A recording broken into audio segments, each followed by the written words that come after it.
Hello, my name is Kati Veleva and I'm here to talk to you about the Women in BIM mentoring scheme.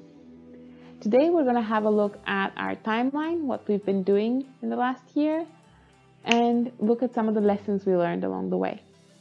Before we do that, I would like to just share a little bit about myself and how mentoring has been a very big part of my life for now over a decade.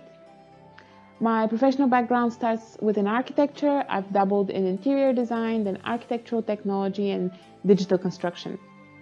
The one thing that remained consistent throughout my wandering and testing of the construction industry has been my commitment to personal development and mentoring as such. This photo over here is actually from my first day in Portsmouth, where I went to university. And this is where I got acquainted with an organization called Aim Higher. Unfortunately, Aim Higher doesn't exist anymore, but in the early 2000s, they would support pupils from around the country to pursue higher education. Aim Higher gave me my first mentoring training, and with them, I supported long-term pupils from the Portsmouth area, and I also designed and executed various workshops to help introduce the concept of higher education in schools. When I started my career, I worked as a personal tutor as well as actually designing and executing work experience programs in some of the architectural practices I worked. Following that, I started volunteering as a mentor at the Stephen Lawrence Trust and then Build by Us. My experience as a mentor in Build by Us was key because essentially the Women in BIM mentoring program has been modeled after Fluid from Build by Us. In my position on the core team of Women in BIM, I started fostering the idea of a mentoring program, which is what I'm here to talk to you about. And now recently, because this has been really exciting to me and I've really found something amazing for myself within mentoring and personal development, I've started pursuing a diploma in coaching, executive coaching, and neuro-linguistic programming as well. And so what happened? Last year in November, I came up with a logo. The designers amongst you will know how powerful this can be, but it all started with a logo. Then I had a bit of a timeline. Now this timeline was ambitiously pointing at the start of March as start of mentoring, but eventually it actually started much later than that. And of course, there's a little thing called a pandemic happening right now, which definitely affected that. But also, this was our very first time doing this, so it was taking it a minute to settle with us, really. And that was a good lesson to learn, because this tool, this timeline over here, I never actually maintained properly, and we really benefited if I did. And the main reason was because it was not done in a convenient way. Now after that, in January, we started pointing out at the different documents we had to put together so that we could launch the program.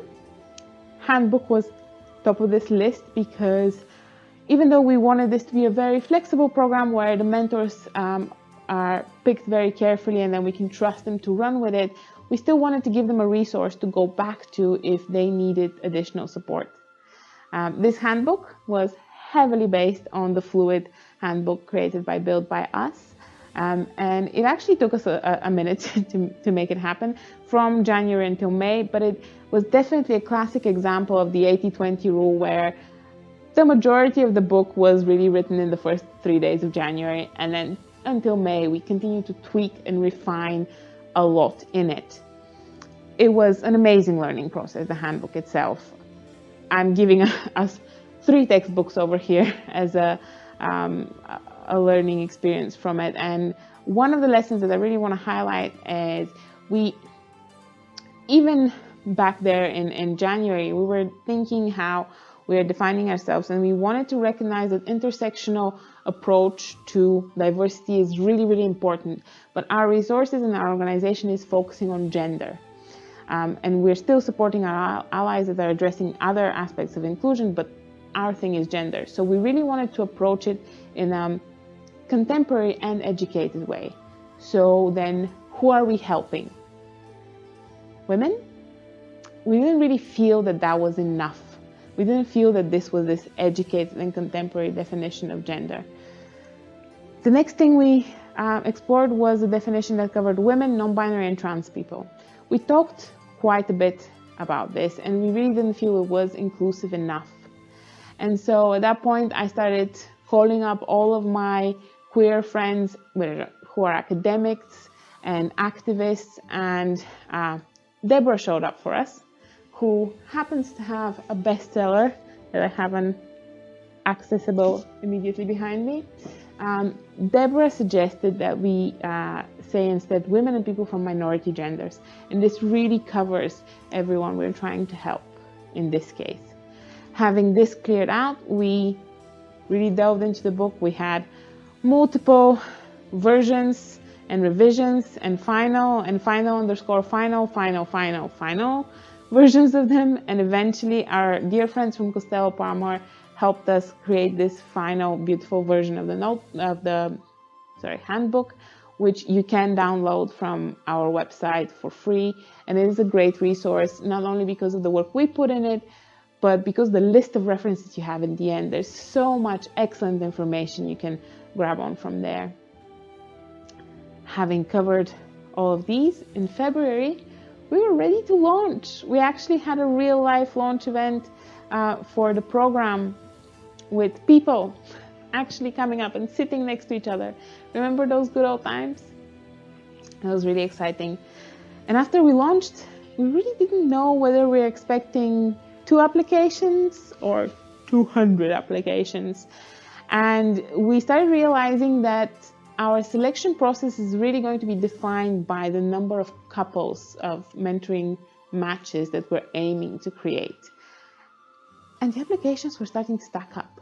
And initially we were kind of thinking of maybe just very few couples, because then we can really make sure that these are the best mentors and we don't have much worries afterwards.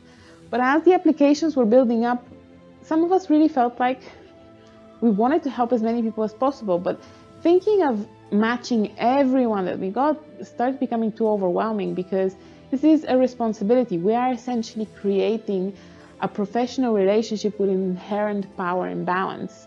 And especially when this is addressing gender, we know that this is a tricky situation, and if there are any problems, we need to be able to support these couples. And do we have the resource for that? Eventually, we started thinking and decided to commit to a process that's aiming to 10 to 15 couples. We ended up creating 20 couples because we just couldn't limit them. But that specific process worked in 3 stages. We had the first stage, which was dry selection. Then we interviewed people, and then we finalized the matches. The dry selection was essentially looking at the application forms and from then trying to sift people out. And really we had very diverse applications coming in. There were people who really didn't have much to do with BIM. There were several applicants that really didn't have that much to do with the construction industry itself. We had applications where people had chosen to apply with just several words, and then others where people had written paragraphs to tell us about themselves and what they're aiming for. We also looked at location as a defining factor, because mentoring itself, even though it could be done digitally, as we've learned, so many things can be done digitally these days, it is really helpful for the mentor to be aware of the environment of the mentee and the legislation that relates to BIM and construction and so on. So location, we decided, was a key factor for us as well. But working through the application forms, we really started to see we could refine our questions much better to then allow us next time to crunch the data much quicker. We were aiming for about 45 people after that process, but we ended up with 70. This is what it is. And then we started looking at how we're going to interview people. It was really key to know that the same interviewers would have had conversations with both the mentor and the mentee that will eventually end up matching. So that was tricky to figure out how this will work, but we definitely needed more people to interview because there were quite a few applications. And so we came up with a concept of a panel of interviewers, and then we needed to come up with ways to split the applications into groups that have the most in common, so that each interview panelist could stay within that section.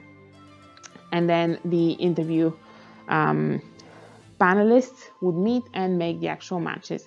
Again, here we really understood that refining those application questions can help us so much. And then the final matching would be approved by the core team in the end. And so our interview panel consisted of Gegana Stajkova, who looked at all of the non-UK and non-USA applicants, Dr. Jenny Barrett, who looked at all of the UK architectural applicants, and myself, I just took care of everyone else. Of course, we had agreed a list of criteria. We were looking out for the listening skills, communication style, years of experience for everyone, and we really wanted to build a great understanding of the technical background of everyone who's been applying. We had to prioritize mentors to be interviewed because, of course, they're kind of the bigger experience that's entering in the relationship. We looked at the mentees that had more extensive experience, and we wanted to get to know them better because we felt that if you're just entering the workforce, almost anything would be helpful to learn, whereas mentees that have extensive experience, we wanted to really understand what they need. We had some common resources that we looked at, but here it was a really, really tough thing to understand that interviewing is taking quite a long time, and we really had to make some sacrifices with that. Having our panel ready, we were now prepared for the 1st of April when our application closed. And it's a really good time to have a look at actually who applied. Some pie charts. Who doesn't like some pie charts? We had 51 mentor applicants. Amongst them, we had 10 male applicants and 2 who didn't identify gender. 15 directors applied to mentor. Predominantly people with architectural background were applying to be mentors. And we had 13 countries represented in our mentor applications. We had 65 mentee apply, and the really interesting thing with them was that among the applicants, we had 5 directors and 9 people who were already in very senior BIM positions, which just comes to prove that a mentor is really, really helpful in any stage of your career. We had 18 countries represented here in the cross-section between mentees and mentor applications. We had 23 countries represented. Very excitingly, we had 3 applications that arrived to us entirely in Spanish. Women in BIM prides ourselves with being an international organization, and to be honest, I was very embarrassed to be surprised that we had applications coming in a language different than English.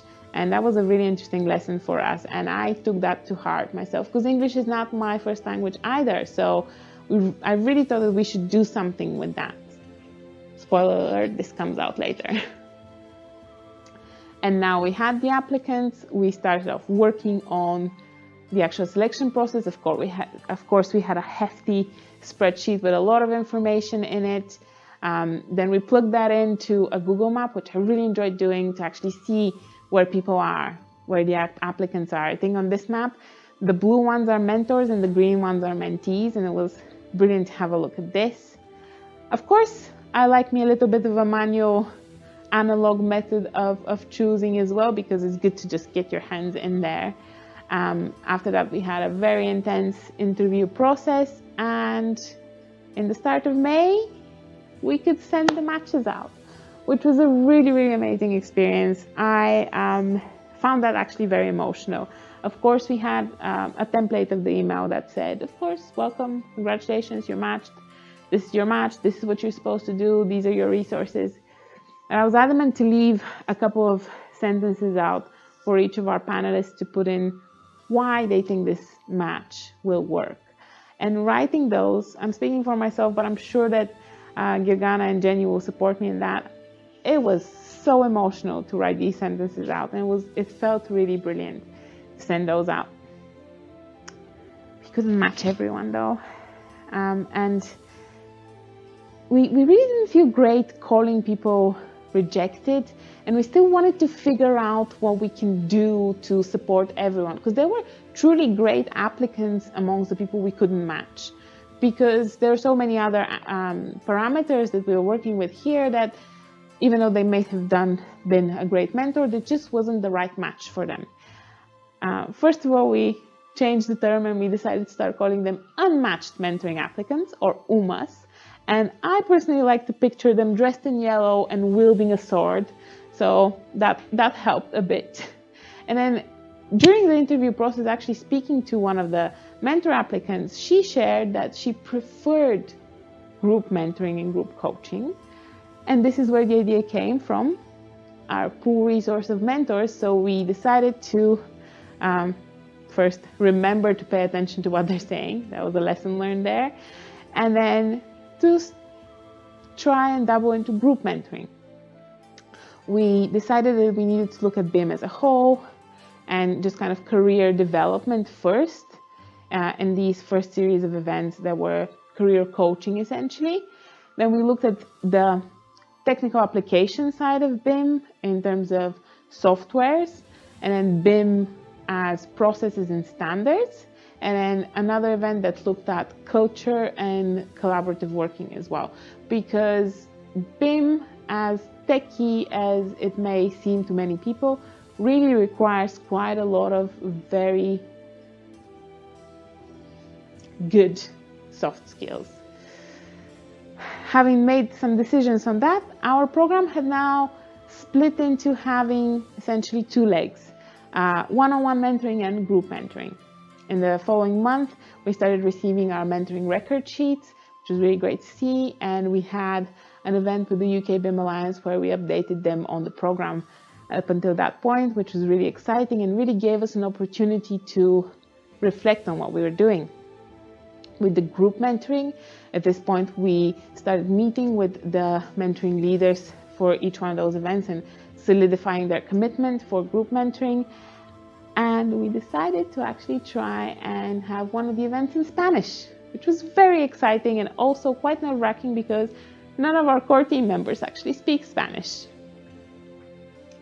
So following that, in July, for the one-on-one mentoring, that was a fairly quiet month because the mentoring was actually happening on the background. We started thinking about maybe having a catch-up event with all the one-on-one mentors to see how things are going for them. And we also started seeing the need to nudge mentees for certain things. And this really highlighted to us that we need a better reminder slash nudge system. An important lesson learned there. For the group mentoring, in the start of July, we solidified everything and we sent out the invite to every mentee that wasn't matched. We offered 4 events and we gave them an opportunity to choose 2 of them, trying to cover different time zones. So all the events were different times and we wanted to make sure that everyone could make it to at least one.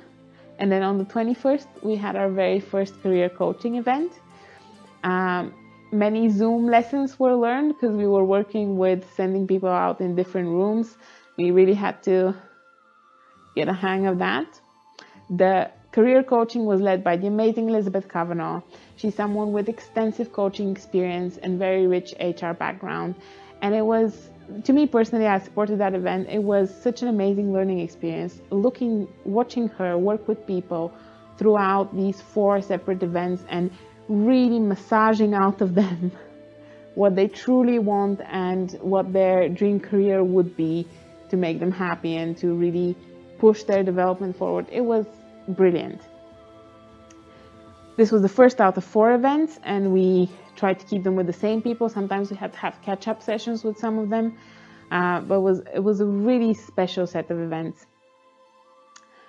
This is a picture of the first one of them, and at that first one we had people from the UK, the US, we had someone from Kenya go in, we had someone from Egypt and even Malaysia, and for her it was 3 a.m. in the morning when we were doing this event and she decided to make the effort to actually be there, which was amazing.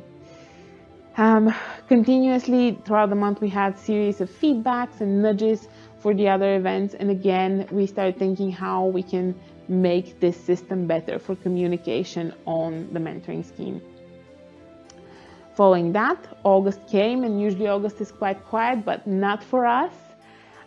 We sent out an invite for all of our one-on-one mentors to come over for several catch-up events, and we kept receiving more mentoring record sheets, and it was really good to see how things were going there. With the group events, We had loads going on. We had many of the career coaching events still happening, and we also had a big problem with our email invites. We lost them, pretty much all of them, towards the end of the month, and it was quite nerve-wracking trying to get them back together. And this is a bit of a technical issue, but it can really impact the momentum of a program like that when you suddenly realize that you have no idea who's coming to this event. You have a couple of reference points from other softwares where you've done arrangements, but suddenly everything's gone. So we really have been thinking more seriously on how to make this more foolproof. And at the end of the month, we had our BIM resources event that focused on technical applications, and this was the version of it in English. So several lessons were learned this month. And this event was supposed to be led by Julia Kravetza, but unfortunately Julia couldn't make it this day at the very last moment, so I had to take over. And this is again another lesson learned, that we really need to have good backup. This was the event, and we really had a great time regardless. And then moving on, it was already September somehow, and in the start of September we had our mentor catch-ups, which were truly amazing. We focused on several questions with our mentors. We wanted to see what was going well, what were the challenges that they were facing, what they were aiming for, and eventually, after most of the event was gone, we wanted to see how this catch-up would actually influence their mentoring. We learned a lot from them. We truly did. Some of these things I'm not actually able to share, but we decided we could extend our communication with them and try and feed some of the handbook information periodically in a newsletter, as opposed to expect them to read it and refer to it more often. We saw that a lot of learning was happening, both technical and interpersonal skills were being developed. And the really lovely thing that we learned from the mentors in the end was that this experience made them feel like they could be more open with their mentees, which was truly amazing. Now, having seen who showed up for the catch-ups and having also seen the mentoring record sheets, we established that we had not had any communication from 5 mentoring couples. So this was an important lesson to learn, and we started to pursue them and to figure out what the problems were. And we had actually quite a few problems with communication, where emails stopped being relevant because people were being made redundant and so on. So this was a note to make, that we needed to get more than one ways to communicate with them. September was also busy for the group mentoring events. We had our very last career coaching, and as I said, these were truly special events. And one of our mentees actually wrote an article about her experience with them, and I would urge you to have a look. It was really, really lovely to see that she's genuinely benefited from it. And then in the middle of the month, we had our Spanish event as well. For that one, we had support from our wonderful regional lead from Barcelona, Maria Elena Plaquez, and we also had our mentor, Maria de Los Angeles Capria from Chile. Maria has podcasts on BIM and is actually quite involved in BIM in Chile. And I was there for the event to provide technical support. I didn't understand what people were saying, but I could truly see that it was very engaged, and there were some real connections that happened during that event. And it's very exciting that we've managed to make that happen. And then later in the month, we had our standards event, so our group mentoring that was focusing on BIM standards and processes. And for that one, we had Nick Minia and Larissa Di Rosso leading it, and Vicky Reynolds was the support in that one. Also a really lovely event, a Q&A session to kind of explore these sort of things that are quite challenging sometimes to figure out and wrap our heads around. And that was September for our mentoring program. And this is actually not the 22nd today. For me is the very 1st of October. And what we're planning for October for the one-on-one mentoring is to really give birth to an idea for a celebration event, which we're not sure how we're going to do now with restrictions raising, but we really want to we want to figure something out for a celebration event. And then on the group mentoring side, we're having the culture event in the end of the month. And this is going to be led by Emma Jackson and Simon Gallagher. And it's again going to be a Q&A session focusing on some difficult scenarios involving collaboration and office politics that the mentees may need some support for. Now, this has been what we've been doing so far, and I'm just going to go over the lessons we learned one more time. And these are in no particular order of importance, but just chronologically how we figured things out. As I said, keeping up a timeline tone is very, very important. Being ready to deal with more people is helpful. We need to refine our questions for our application forms, because the better the data we get, the quicker and more efficiently we can deal with it. We need to figure out a way to interview more people. We need to either increase our resource or come up with a more creative way of interviewing, to maybe request people to submit videos of themselves or something of the sort. Asking the mentors what they like doing and what they're able to do was actually really, really helpful, because it gave us a lot of ideas and really got us to use our resources in the best possible way. Plan reminders and nudges better. Just do better in that aspect. We learned many Zoom lessons. Haven't we all learned so many Zoom lessons recently? Again, better invite system, similar with the better reminders and nudges, just need to find something more efficient and more secure. And additionally, with the invite system, we need to find something that also keeps our information safer. We were using our Outlook calendars, but this just wasn't good enough. We can be braver with numbers, especially for the group mentoring events. With those, I was very aware and a little bit scared of expanding them more, because I didn't want to get more people than we can handle. So we never invited more people than we can handle. But the truth is, however many people you invite to a free event, you will never get more than half of them. That's a rule of thumb that I can say always works. So we can be braver with those numbers. Truly, the mentees reported that they were very happy that these were intimate events and they really benefited from them because they could engage, but we can handle more. We need to have backup mentors because everything happens. We learned a lot from the one-on-one mentors, and we're looking forward to learning even more towards the end of the one-on-one mentoring program. We need to get multiple types of contacts as well. Not little, but we're really planning to do better next time. It's been amazing being part of that. It's been my joy throughout this crazy time in the world. And I'm very grateful to be able to share that with you. Now, I believe we're going to move on to a live session where I will be there for real and I can answer some of your questions.